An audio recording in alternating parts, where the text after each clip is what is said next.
Have you been stressed, anxious, or worried? Have you felt pangs of loneliness in recent times? Are you longing for greater connection with others in the world around you? In a phrase, are you looking for happiness? You are not alone. Millions of others are seeking this feeling of spiritual, mental, and physical wellness too. This podcast explores the underlying causes of unhappiness and shares with us the secrets of rewriting the frequent thoughts and redirecting the common behaviors that keep us in that state. Join forensic psychologist and best-selling author Dr. Neehall and her guests as they dive deep in the realm of psychological wellness and explore ways of finding happiness on demand. Hi everyone, it's Dr. Joan Neehall again, and today it's my pleasure and privilege to introduce you to Ryan Sheade. Ryan comes to us with over 20 years of clinical experience. I've had the honor of meeting this guy, and he does amazing work. He's incredibly dynamic. What he's going to share with us today is the interesting topic called differentiation. And you might have heard of it in different ways, but I think Ryan would be perfect for telling us what it's all about and how we can use differentiation in our lives, not just as couples or in relationship, but in general. So let me tell you a little bit about him. And I'm going to read this because it's so long a bio. I don't want to miss out on anything. So, the guy is incredible. So let me tell you something. He was nominated. He didn't tell me this, but I found out on my own. You know, I like digging around. He was nominated as Social Worker of the Year. He has a leadership role in which he works in residential and in-home programs for adults with severe mental health issues. And as we all know, that's so important. He serves as clinical director in the Southwest Center for HIV and AIDS to make mental health care more accessible. That's amazing. And I'm so grateful that you're doing that. He directs the therapy, support, and counseling ministry at the Franciscan Renewal Center. And he provides training and workshops in mental health. So he has a vibrant, a successful clinical practice, but he also adds to this research. The research component that he looks at is differentiation. And I think without further ado, I'd like to introduce you, Ryan, to our listeners. Tell us a little bit, please, Ryan, about yourself and how you got involved in differentiation and what exactly it means from your perspective. Absolutely. And thank you so much for inviting me here. Again, meeting you has been amazing. And so I'm just so glad that we could get together and do this and share one of my favorite things to talk about. So, I actually, my clinical directorship of the Southwest Center for HIV and AIDS was actually years ago. And through my work in HIV and AIDS and through my work with adults with serious mental illness, and then now my practice in Scottsdale, Arizona, one thing that I've noticed is this concept of differentiation of self, which comes from initially some writings from Dr. Murray Bowen in the 1950s when he was studying families, has been so incredibly important to my clients in terms of their healing and in terms of them finding, meaningful and happy lives. And so the concept of differentiation of self, in essence, is the ability to stay connected to people while disagreeing with them, right? The ability, right? The ability to a lot of us have talked about the idea of agreeing to disagree. But if we agree to disagree, but we hold on to anger and frustration and irritation, that's not really agreeing, right? That's, I agree that you're wrong, as opposed to we can agree that we have different perspectives on this issue. Because I come from a cognitive behavioral base, the idea of, changing your thoughts in order to change your experience dovetails perfectly with the idea of differentiation, because, when I'm in conflict with other human beings and I don't like that and I feel uncomfortable, the idea is how can I sort of relook at that and think differently about it in order to then show up differently in the relationship. Many of us want other people to show up differently in the relationship with us. But of course, we only have control over 1% of the 8 billion on the planet, and that's ourselves.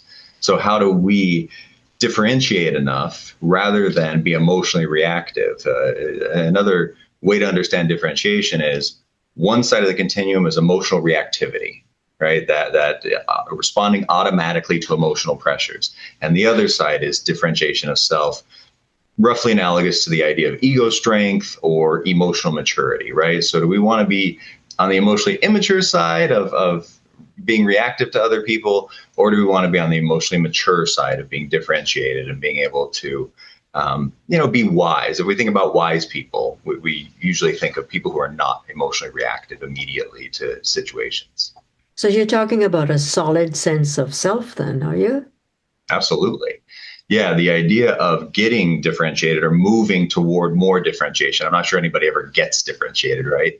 But the idea of moving toward more differentiation is knowing who we are, understanding our values, and living in those values consistently throughout our lives, even when challenged by other people, especially important other people to us. Our partners can often be our most profound emotional triggers because they don't like certain things about us. And it's very hard for us. But as we're differentiated and we say, my values are this, and I understand that you don't like that about me, but this is important to me, and I'm not willing to, swallow my values in order to make you feel more comfortable, because then that makes me not, live in my values myself. I like what you just said, because what comes to mind for me is polarities. It seems as though we live in a world of polarities. So some people have attachment, and other people might want autonomy. Do you see that in your practice? And if so, how does that fit in with differentiation?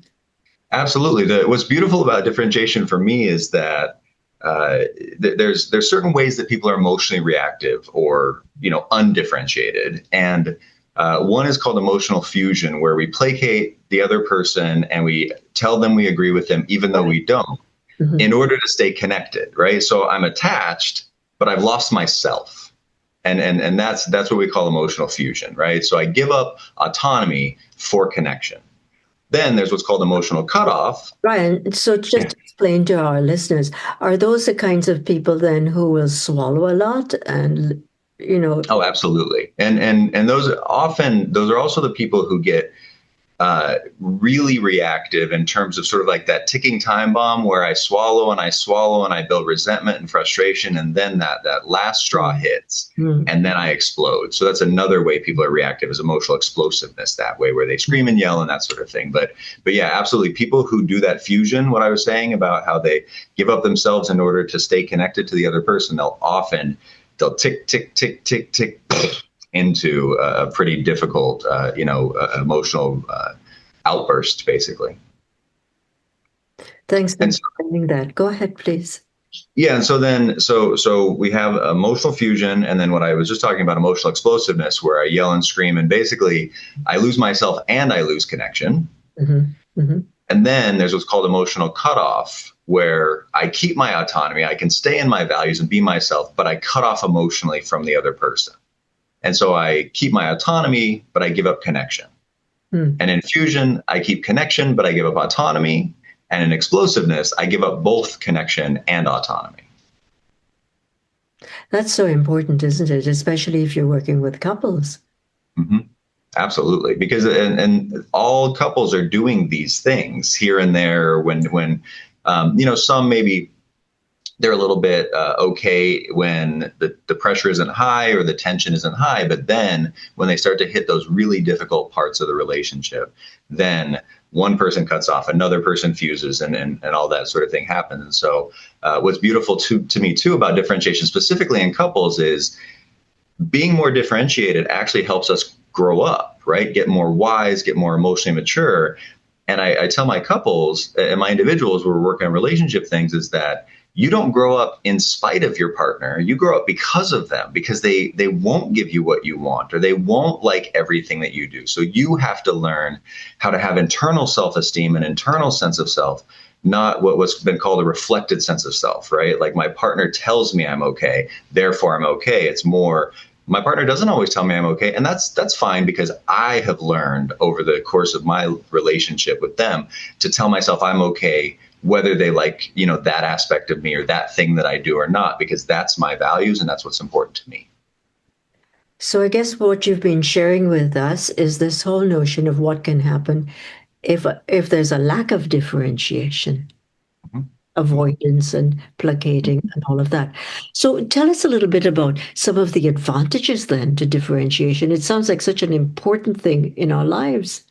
Oh, absolutely. And the research is clear that as people move further toward differentiation, they have more happiness, joy, contentment. They're able to be more patient and more kind with other people, which then increases their, social networks and their relationships, which we know is highly tied to contentment and happiness. So living in a life that is differentiated is living in meaning and purpose, and also being able to be connected to other people, which is of course incredibly important. So, and there's been studies that have done globally, right, cross-culturally about differentiation. And as people differentiate, even in more community-based type of cultures, people can still be the best version of themselves and the most emotionally mature version of themselves. And it doesn't require them to be rugged individualists. They can actually be in a collective culture and show up more effectively in those cultures as well. So what's interesting is there's a lot of research cross-culturally about how important differentiation is and how people have just much happier lives and much more content lives because of it. That's so interesting because, in cross-cultural studies, they talk about the collective Mhm. Mhm. versus the individual. And you're saying it's applicable ubiquitously right across the board. Huh? Yep, absolutely. So tell me something. How do you balance autonomy with intimacy? How do you manage emotional reactivity? Have you got some quick fixes for all of us? Yeah, I know yeah. you would. I was going to say, if we had quick fixes, you and I probably wouldn't have jobs. But no, I mean, that's the. I was saying to someone at lunch today, I said, here's the thing with couples. No one wakes up in the morning, Ryan, and said they have a cup of coffee and a muffin or whatever, and they look at each other and say, dear, I think we should split up. And the other one says, great thought, let's just go for it. I mean, if that happened, you and I would be out of jobs, wouldn't we? This is true. This is true. There would be nothing to do. Yeah, no. And so, sorry, remind me of the question again. I just lost it in your story. Yeah, but that story's hilarious, isn't it? Because that's not what we want, but it is funny. Look, how do you balance autonomy with intimacy?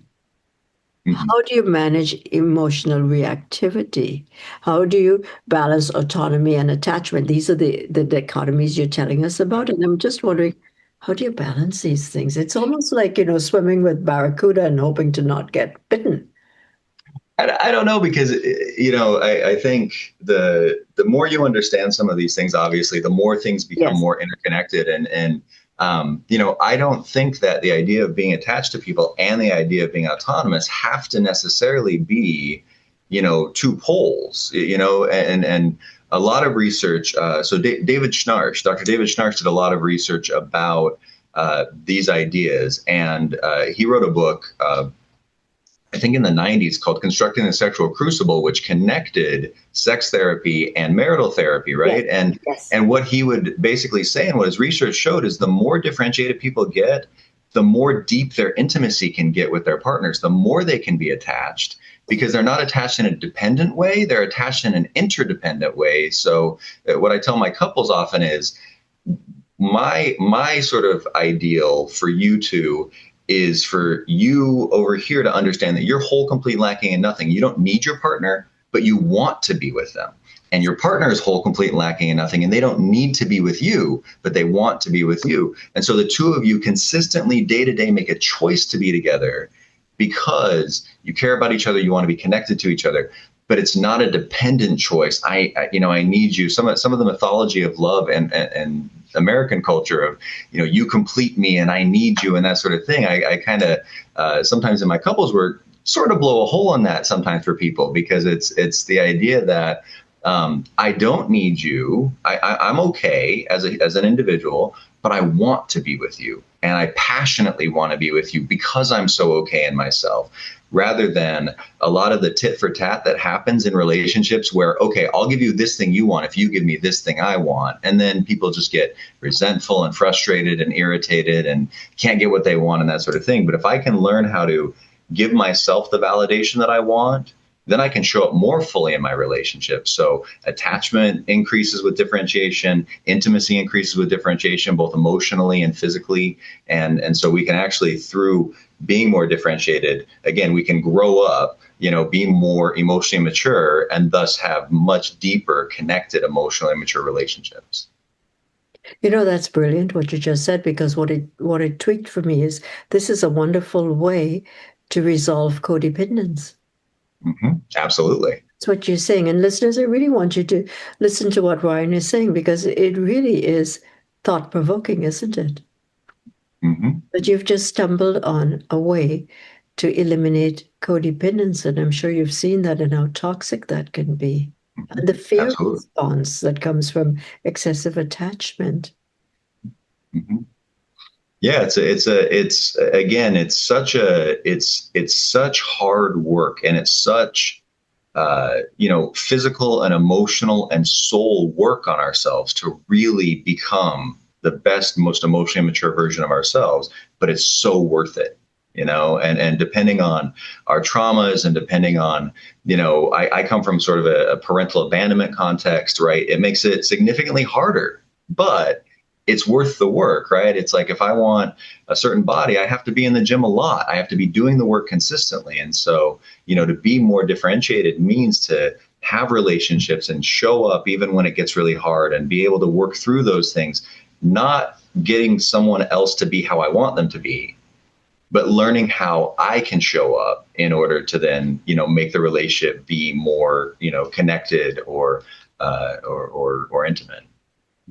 So this would lead to a new dimension on the concept freedom, because what you're doing with your clients is getting rid of fear, getting them to appreciate all of themselves. You talk about childhood, and we've all had something occurring in the childhood that perhaps, in a way, stops us from looking at a solid sense of self, all of self, including the bumps, the tweaks, the things that we might not want other people to see.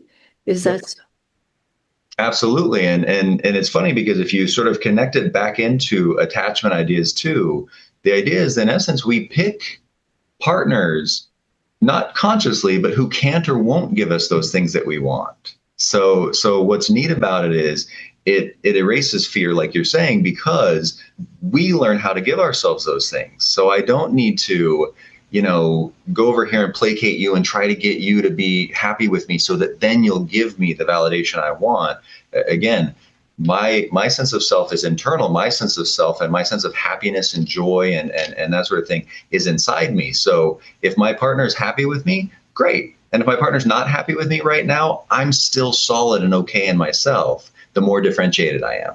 So even when we're in severe conflict and we have some major value system clash that we're running into in the coupledom, we still are able to say, you know what, I love you.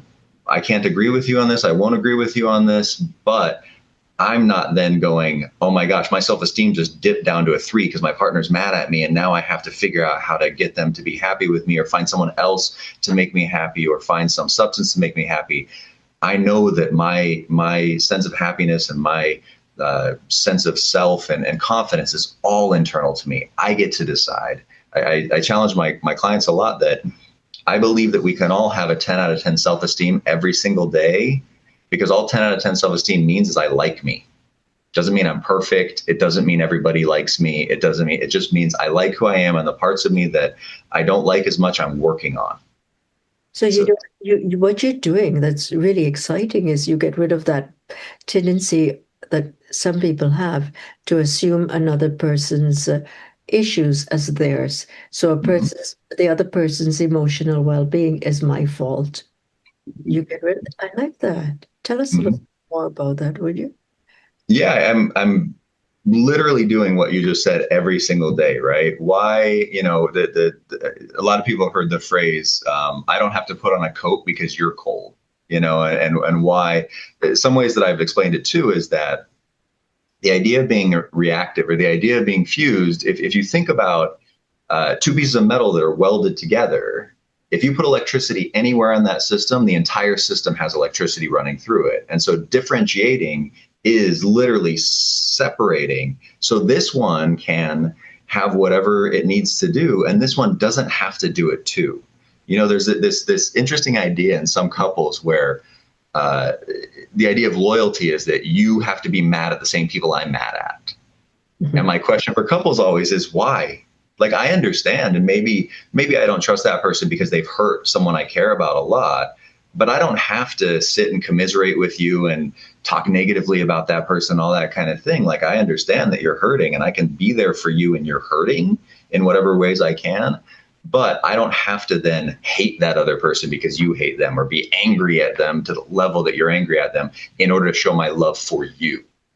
Right. And it's a really interesting idea of that, that we have to be so connected that, again, if you're cold, you can put your own coat on. I don't have to put on a coat because maybe I'm not that cold right now. And so now I'm going to have to be uncomfortable and be overheated because you wanted me to be aligned with you in those ways. So that's so important because what you're saying is that I'm free to be me, you're free to be you, you're free to dislike, and I'm free to accept. And that doesn't mean that I love you less Mhm. or I'm being disloyal. Yep, exactly. But how many couples don't see it that way? I mean, if I hate you, you must hate me too. You know what I mean? That this symbiotic relationship. And how do you get them to move the next step to see that it's very liberating what you're talking about, actually?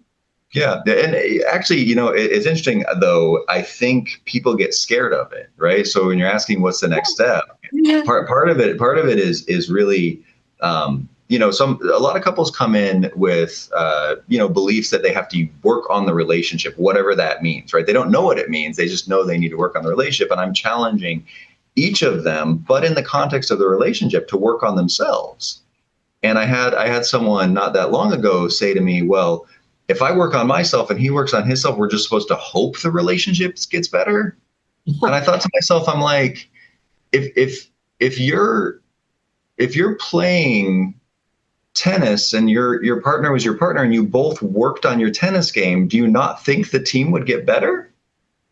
Right. And so I sort of challenge this person. It's not hoping, it's knowing that if you're working on being the best version of you and your partner's working on being the best version of them, there's no way the relationship doesn't get better.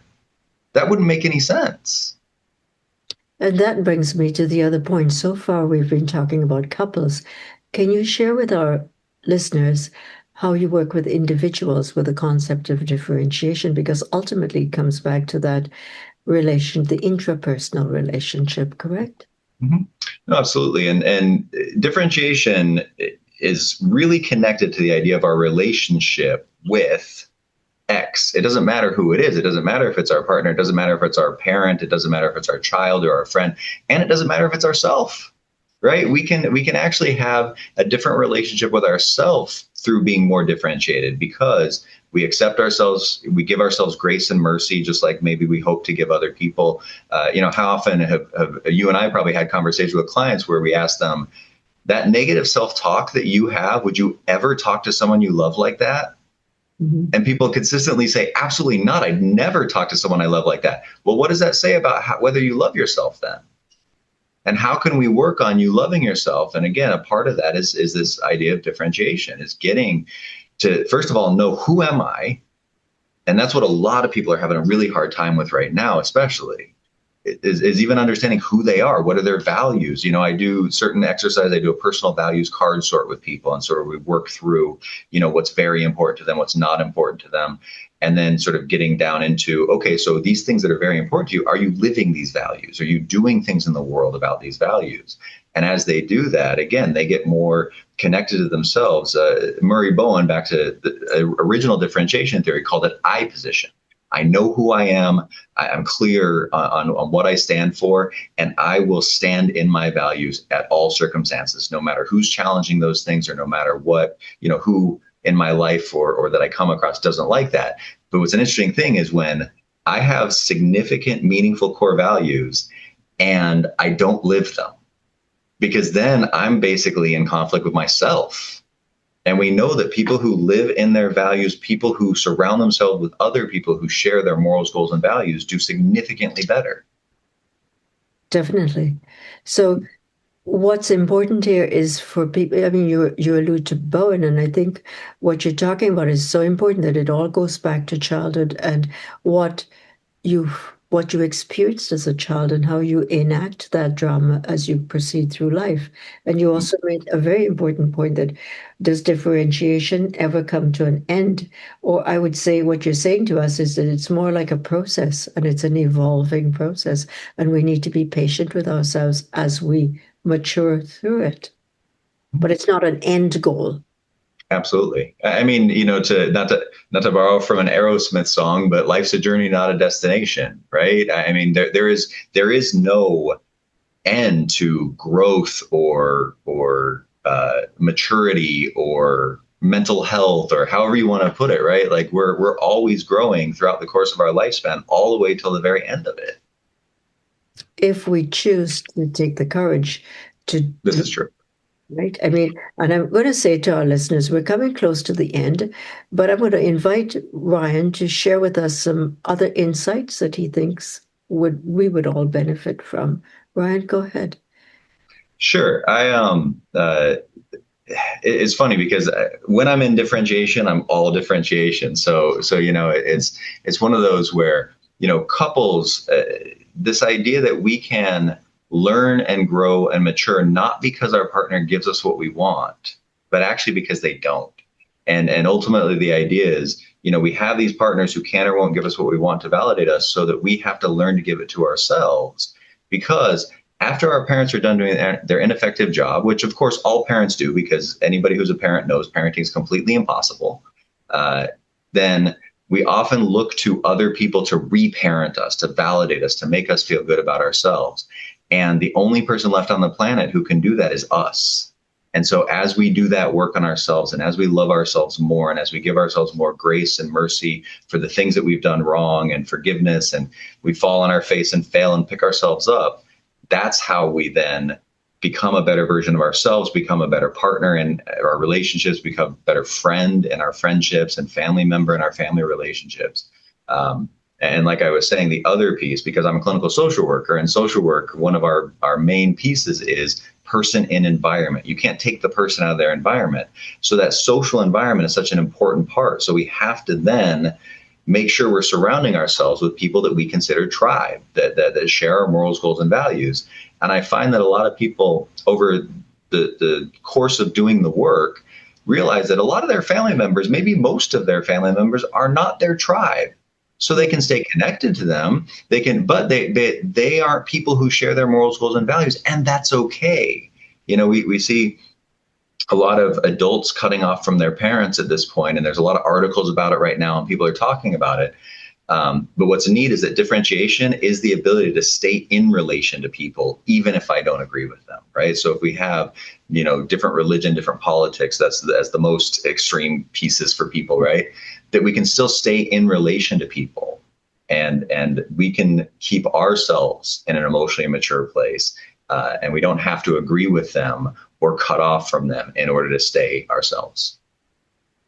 Really appreciate what you've just shared with us, because I think it's very important when we look at our world right now and all of the epidemics we have, the issues we're facing. I call it our world is on edge with all of the issues. And then you come in with differentiation, and in an elegant, seamless way, you share with us how we can be true to what we believe in while living in a fairly harmonious way with others. And I really like that. Absolutely. So thank you, Ryan, for sharing your valuable time with us. Thank you so much. And listeners, if you want to know more about Ryan, you can easily Google him, Ryan, Sheade. I'll put everything on this podcast so that you can connect with him. And if you're lucky enough to be in Phoenix, he might just take you in for a consult. Bye now. Thank you for joining this discussion on happiness. We hope this helps to inspire you to lead a more joyful life. To dive deeper into the subject of happiness, be sure to check out Dr. Neehall's book, Happy is the New Healthy, available as an ebook or hardcover. For additional resources, visit our website at drneehall.com. Until next time, stay happy.